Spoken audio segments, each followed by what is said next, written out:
I see folks filing in, so I'll give it 10 more seconds for folks to get a quick seat, and then we can get started.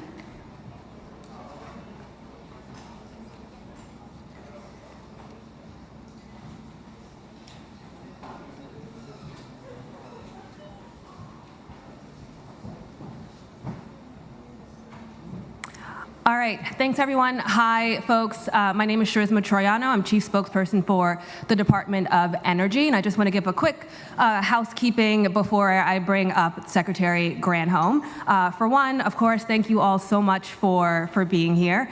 As a reminder, the Secretary is not participating in the climate finance negotiations, and so if you want real-time updates on the status of that, I would recommend that you go to Climate Comms at state.gov for those details. And with that, I will pass it over to Secretary Granholm.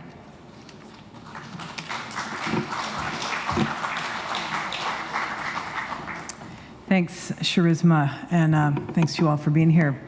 So the future of U.S. climate policy may be less certain today than it was last week, but this moment is not unprecedented. We've been here before. This time around, we're feeling even more bullish about the trajectory of the clean energy revolution. 7 years ago, the United States withdrew from the Paris Agreement, but around the world, our partners came together to lead where our country would not. And back at home, states and cities and businesses stepped up to fill the void, and they kept the U.S. climate movement alive by taking every action available to them at the local level. The clean energy economy kept growing then, and it's going to keep growing now, even further and faster than it did, because today, the political economy around the clean energy transition, the actual economics of this transition, is inexorable. What the Biden-Harris administration has created and done and achieved is a new economic playbook that has strengthened energy security and has bolstered economic growth. The playbook, the Biden industrial strategy, through the signing of the bipartisan infrastructure law and the Inflation Reduction Act, and today, by the way, is the third-year anniversary of the bipartisan infrastructure law, and what the signing of those bills have meant for the United States is that we now, so far, have 400,000 workers who were not working in this space before, at least in their jobs before. 400,000 workers have been hired on to propel this clean energy economy. We've seen over 900 factories announced that they are coming or opening or expanding in the United States so far, just since the passage of these laws. We've seen the private sector invest in clean energy technologies and clean energy infrastructure. We've seen those investments increase 70% from what it was before. This tremendous progress, and those are just a couple of the stats, are just in the last 4 years. And I should note that because of the 3-year anniversary, I should say these are all investments that have made America irresistible for growing or expanding clean energy since the passage of these bills. The incentives have made it irresistible. The incentives in the Inflation Reduction Act have caused solar and wind developers to add renewable energy to the grid at a pace we have never seen before. At the end of this year, we will have added 60 gigawatts of clean power to our grid, more than twice what it was before, because the incentives have gotten those developers to work. And that's what's happening in the US, and people are being put to work. And, you know, the pipeline of good projects, it's not just the factories, it is, and they're going to play out over the next few years. We've got 6,000 projects that we have invested in. And in those projects, over 80% of that investment is going to areas of the country that are represented by Republican members of Congress. Over 80%. This is why we've seen bipartisan support for the Inflation Reduction Act. Recent polls say 70% of Americans support the Inflation Reduction Act. We've seen letters from members of Congress who are Republicans saying we should not undo the Inflation Reduction Act because of the jobs and investment that have occurred in the United States. The amount of reversal of offshoring of jobs that we saw for decades has happened. And both parties continue to talk about creating good-paying manufacturing jobs in the United States.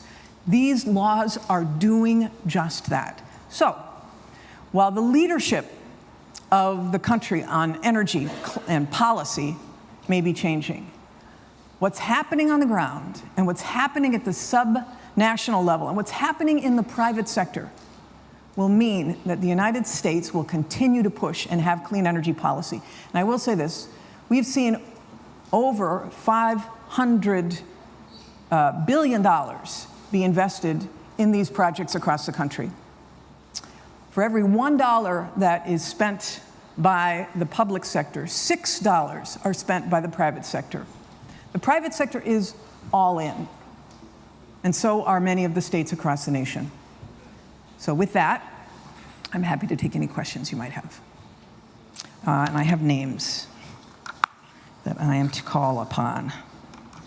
Let me start with Brad Plummer from the New York Times, if he's here. Hey, thanks so much for doing this. Really appreciate it. So it seems like established technologies, there's a lot of momentum. Solar, wind, batteries, that's pretty hard to reverse, as you said, but DOE's also been very active in a lot of early stage, sort of nascent technologies like green hydrogen, industrial decarbonization, direct air capture, things like that. Are you concerned that that stuff could change in new administration? Are there things that you and your team are trying to do in the next 60 days or however long to try to cement some of those programs and make them harder to, repeal and go away? So you're describing two different kind of phenomena. One is on the deployment side of existing technologies. We are working very hard to get the selections, the contracts signed, et cetera, to make sure that that happens. And in fact, about $80 billion worth will be finished and obligated by or committed by the end of this year. With respect to nascent technologies, there are oases of bipartisan support around next generation technologies. Next generation nuclear, for example, small modular reactors, Gen 4 reactors. Technologies related to carbon capture and carbon management have bipartisan support. Geothermal, enhanced geothermal, has bipartisan support. Hydroelectric power has bipartisan support. Investing in the grid to be able to get the data centers powered has bipartisan support. So there are a whole swath of technologies that will achieve bipartisan support, number one. And number two, because the funding for our 17 national labs has had strong support in Congress, we expect that that strong support will continue. So I'm confident that those areas will be, I believe that those areas will be supported in the next Congress. All right, wait. Let me go with Jennifer Delohe, Bloomberg. Thank you, Secretary Graham. You've got about 8 weeks, I'm sure you're quite aware, to lock in further progress on climate and clean energy before the next administration takes over. How does the LNG export study fit into that? Are you still committed to a full 60-day public comment period before that's finalized and any additional action is taken as a result of it? You're talking about LNG, the LNG study, the export study that that's underway. Yeah, as we've been saying all along, the study will be complete by the end of this year, so we'll take it from there.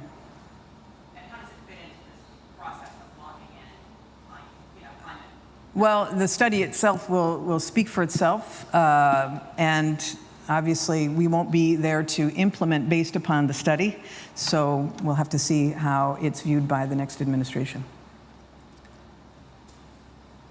Okay, wait. I'm looking out there. Quintero Fukuchi from the Asahi Shimbun.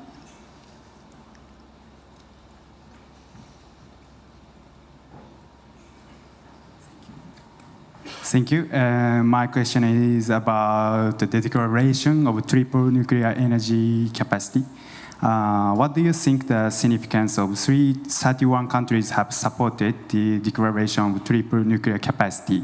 I think if the nuclear capacity were to triple, the number of countries and people involved in operating nuclear power plants would increase. The problems of safety and nuclear non-proliferation would become more difficult to deal with. What do you think the necessary things for ensuring safety and nuclear proliferation? Thank you. Yeah, this is a really important question because we believe so strongly in safety and in nuclear non-proliferation for nefarious purposes.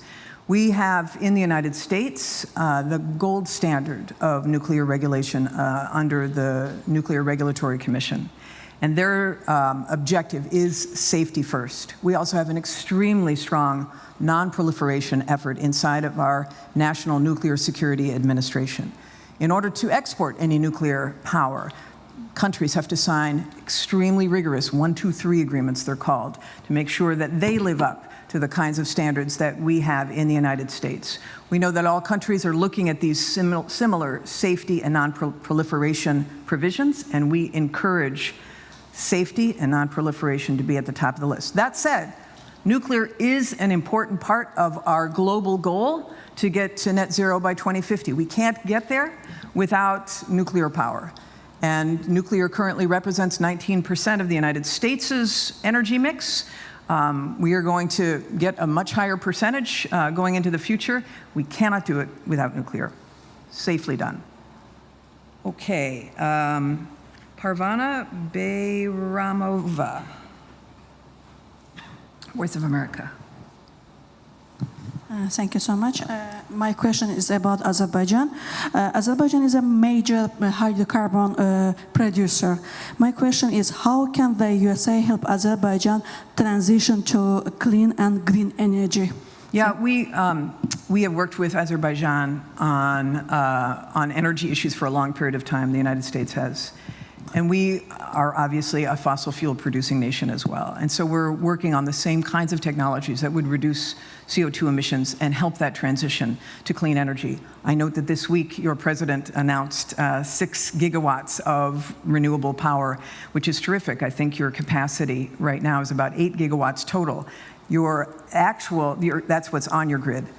Your actual capacity for nuclear, I think your president said it was over 120 gigawatts. We've assessed it to be at least over 27, but the bottom line is you could be not just a clean energy user, but a clean energy exporter.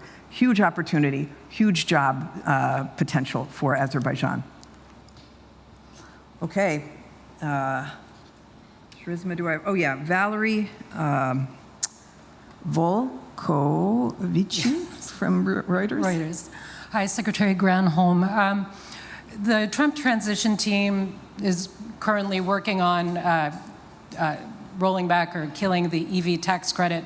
It's been a huge part of this administration's clean energy transition plans, clean transportation plans. What is your reaction to this? What does it mean for all of these investments that have been announced and for really kind of getting to that goal of 100% electric vehicles? Let me just say, it would be so counterproductive to get rid of, we look at the EV transition in a holistic way. So we provide a consumer credit to create demand. We're providing supply side assistance for the supply chain for building out the electric vehicle and the battery and the guts to the battery. So you eliminate these credits, and what do? You end up ceding the territory to other countries, particularly China, who I know is obviously an economic competitor. If you want to diversify your economic mix, you don't take away the ability to compete globally by building at home, and that means the full supply chain. So It is my hope that members of Congress who have written letters in support of keeping these incentives will be strong in saying, yes, I've got battery firms that are opening up in my district. I've got people who are now buying electric vehicles made in the United States, stamped made in the United States, the critical minerals being extracted and processed in the United States for those batteries. Those are all job opportunities. So if we want to stand by and watch offshoring again and cede this territory, then we don't have an industrial strategy. But if we want to compete, which we're doing and we're doing successfully, then we keep these incentives in place. Last question to, sorry, I am not sure who that's to. Is it Nazreen Babayeva? Hi, hello. My question is, what is the core message of the United States is delivering at COP29 regarding its role in advancing global energy Regarding transition? what? Say that one more time. Regarding. Sorry. What is the core message of United States delivering in COP29 regarding its role in advancing global energy and energy transition and combating climate change? So our message is that regardless of who is actually occupying the White House, this transition is happening. It is happening in the United States at the subnational level and with the private sector and with NGOs. It is happening globally with countries that you all represent who are not turning back. The absence of leadership in the White House does not mean that this energy transition is stopped. In fact, I would say to countries who might see the US stepping back from climate policy as a reason to step back themselves, I would say to the contrary, this is the time to accelerate, to fill that gap that may be left by leadership in the United States. But truly, this transition is happening and there's no turning back. Thanks, everybody.